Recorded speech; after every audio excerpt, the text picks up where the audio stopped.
Welcome to the 29th episode of Arbiter of Worlds. If you're a returning subscriber, thanks for supporting the channel. If you're new to the channel, hello. Here at Arbiter of Worlds, we study the art and science of running and creating tabletop role-playing games. Before I dive into today's material, however, I need to make an announcement. My Adventurer Conqueror King System 2 Kickstarter will begin on October 24th. If you've been a fan of Arbiter of Worlds and appreciate my approach to creating and running RPGs, I hope you will support Acts 2 on launch day, October 24th. All right. Now, last episode, I defined a simulationist game as follows.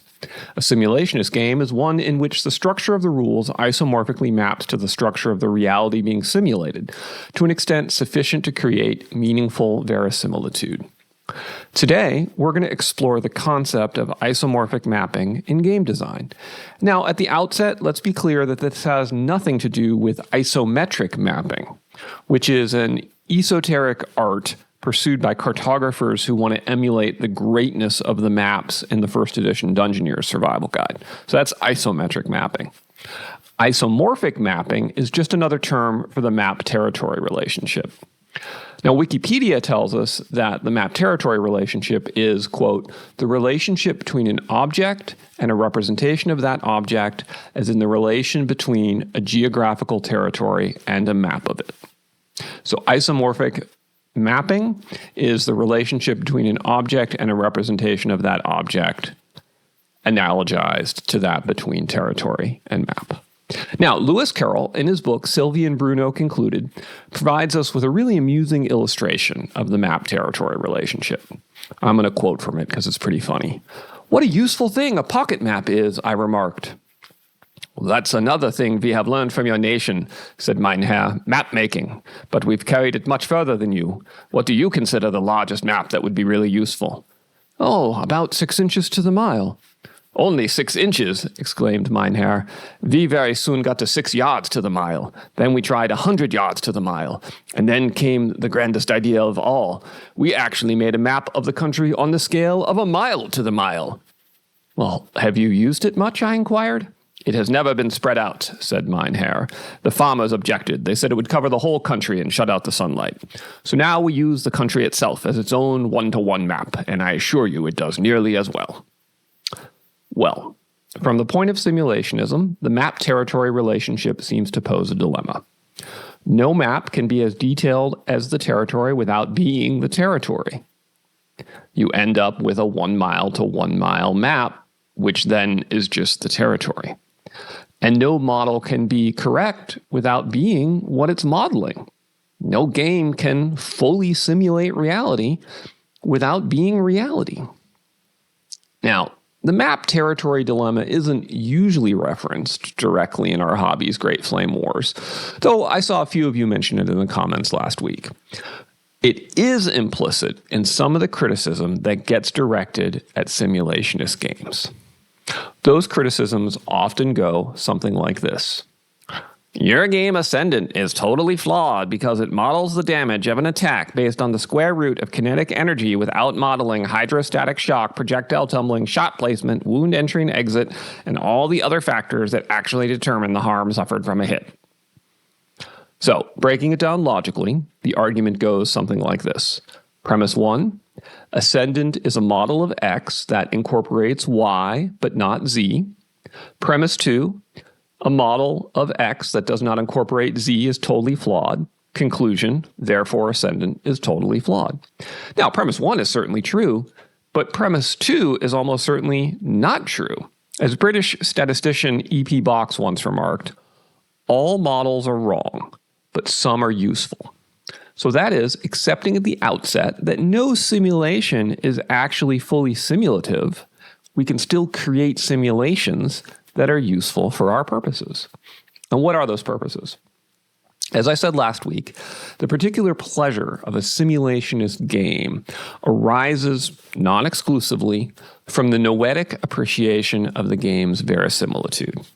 And noetic appreciation of verisimilitude is the inverse of willing suspension of disbelief. When we engage in the willing suspension of disbelief, we put aside what we know to be true in order to better appreciate something fictional. When we engage in noetic appreciation of verisimilitude, we use what we know to be true in order to better appreciate something fictional. And critics of simulation who assert that there is no territory are wrong for the reasons I explained last video. Critics who assert, since you can't map the territory with 100% accuracy, don't bother, are also wrong because you don't need to map the territory to 100% accuracy.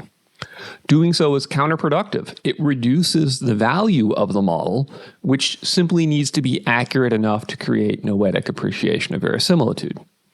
Let's imagine we are designing an RPG intended for noetic appreciation exclusive of all other types of enjoyment.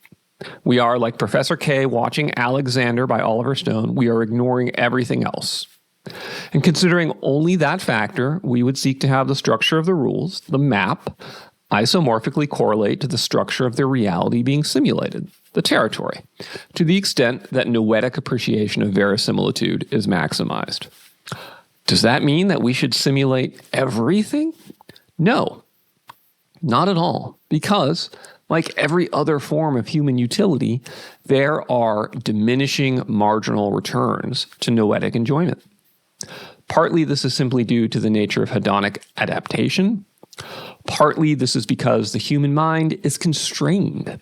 Most people's working memories can only handle 5 to 7 bits of information at once, which in turn limits what they can care about in any given process or system. Most people's knowledge of reality is highly incomplete, and with that comes an incomplete ability to appreciate models of reality. Thus, the return on investment in simulation looks like this.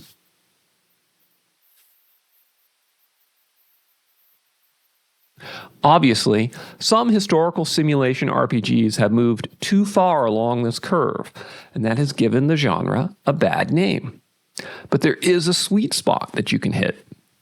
And of course, this graph doesn't actually model the situation with great accuracy, because even hardcore fans of simulationism will have to get variance in S-curves between them. Some might find that the fulcrum between useful complexity and pointless complexity comes sooner. Others might find it comes later. Some might have a steep slope. Others might have a shallow slope. And that's okay. Not every game needs to appeal to every gamer. In acknowledging the diminishing return of simulationism, I don't mean to single it out as especially flawed. What I've said about the diminishing return on noetic appreciation is also true of every other type of appreciation. Think about it. Novelists strive to show rather than tell how things occur, but they still don't show every detail at every moment for every character. To do so would overwhelm the reader's memory and mind. And there's a diminishing return on investment in showing. Horror movie directors strive to scare their audience watching their film, but they don't attempt to scare the audience at every moment of every scene. Because of hedonic adaptation, even the most terrifying conditions become humdrum after a while. Only the absence of fear for a few minutes, that respite, makes it possible for the terror to be renewed. There is a diminishing return on investment in horror. Gamblers of a certain mindset enjoy gambling for high stakes. A game of poker with $50 at stake is less pleasurable than a game of poker with $5,000 at stake. But what about your life being at stake? What about the fate of the entire planet being at stake? Even Las Vegas whales experience diminishing returns from gambling hedonism, because if they didn't, Russian roulette would be really popular. All types of pleasure have diminishing marginal returns, including noetic pleasure. Remember earlier how we imagined we were designing an RPG intended for noetic appreciation exclusive of all other types of enjoyment? Well, to do that, that would be to take a forge-based, foolish view that a game must only ever be either gamist, narrativist, or simulationist. Now, you already know I don't subscribe to the forge GNS theory at all, but no place is it as wrong as it is wrong here. Noetic appreciation is not exclusive of other types of enjoyment. I can enjoy Oliver Stone's Alexander for the drama and the spectacle and for the verisimilitude. I can enjoy playing Ascendant and Axe for the challenging gameplay or the shared making of history, and also for its accuracy in simulating comic book physics or classic warfare. So let's take for granted that there are at least 3 pleasures to be had from tabletop RPGs: the gamist, the dramativist, and the simulationist. Now, there's probably others, but threefold models are popular, so we're going to stick with 3. We already explained that there are diminishing returns from all types of enjoyment, and this raises an interesting question. Is the return of each type of enjoyment diminished by the other types of enjoyment, or are they independent utility curves? The question is less complex than it sounds. Imagine you're at one of those fancy Michelin-starred restaurants where they serve you multiple courses, and like each course is this tiny portion of foie gras or boiled monkey brains or pork fried legumes. And if you get served one course, you'll enjoy the meal. If you get served 3 courses, you'll enjoy it even more. But by the time you get to 60 courses, you're going to be too full to appreciate the later courses. It doesn't really matter what the courses are. They're additive in filling you up, and so the enjoyment diminishes as the sum of the courses. Now, imagine you're eating a wholesome American pizza. A typical American pizza combines wheat crust, mozzarella cheese, margarita sauce, and 1 or more toppings to create a savory, tasty dish that is basically the greatest food in the universe. And the satisfaction of eating a pizza comes from the mix of the ingredients. There's a right amount of each, and they work in synergy. If dramatism, gamism, and simulationism are like courses in a meal, then the enjoyment you can get from them is a zero sum. If you have too many courses of gamism, you won't get to enjoy any courses of dramatism, and so on. And if this were the case, the Forge would be right to focus on maximizing just one aspect of the game. But if dramatism, gamism, and simulationism are like ingredients in a pizza, then the enjoyment you can get from them is a positive sum game. The best pizza experience comes from blending all the flavors to perfection. No amount of mozzarella cheese can substitute for pepperoni because they're different ingredients. You can have too much pepperoni, but you can't have too much crust because of an excess of pepperoni. And I believe that tabletop RPGs are like pizzas, the mix of dramatist, gamist, and simulationist ingredients. And people can disagree on what constitutes the right amount of each. Some might prefer Chicago-style RPGs with thicker crust, more sauce, tons of toppings. Others might prefer New York-style with thin crust and fewer toppings. Some people might prefer tabletop RPGs that emphasize different components of dramatism, gamism, and simulationism. The ingredients are not inherently in conflict, though. Far from it. They are instead the very source of what makes pizza what it is. And likewise, what makes tabletop RPGs what they are. Now, of course, there are exceptionally eccentric consumers, the sort who'd go to a pizza shop and say, I want a cheese pizza, but hold the bread and sauce. So you want cheese? Yeah. Such people do exist. But if you're thinking about starting a pizza shop, you shouldn't plan your business around them. And likewise, if you're designing a tabletop RPG, you shouldn't plan to ignore any aspect of the threefold enjoyments unless you want commercial failure. So in other words, my advice here is the opposite of the advice from the Forge. To be clear, I don't want to give the impression that I put simulation as merely one of the many ingredients that make up a good tabletop RPG. As I've said repeatedly, I am an avowed simulationist. I believe simulation is at the core of the tabletop RPG experience. Let's go back to pizza. You can make a pizza without cheese, and it will still recognizably be a pizza. You can make a pizza without sauce, and again, it will still recognizably be a pizza. But you can't make a pizza without a crust. The crust is the essence of what makes pizza pizza, and not just cheesy dipping sauce.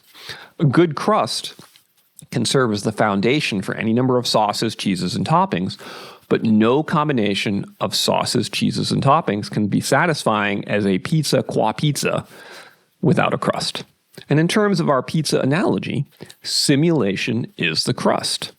In RPGs, a well-designed simulation serves as the foundation for exciting and enjoyable dramatist and gamist experiences.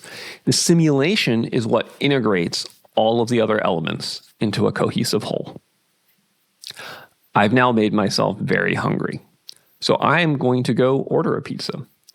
Please deliver a click on the like and subscribe buttons to my address, and then munch on some comments where someone will no doubt explain exactly what variety of pizza every major RPG analogizes to. I will see you next week.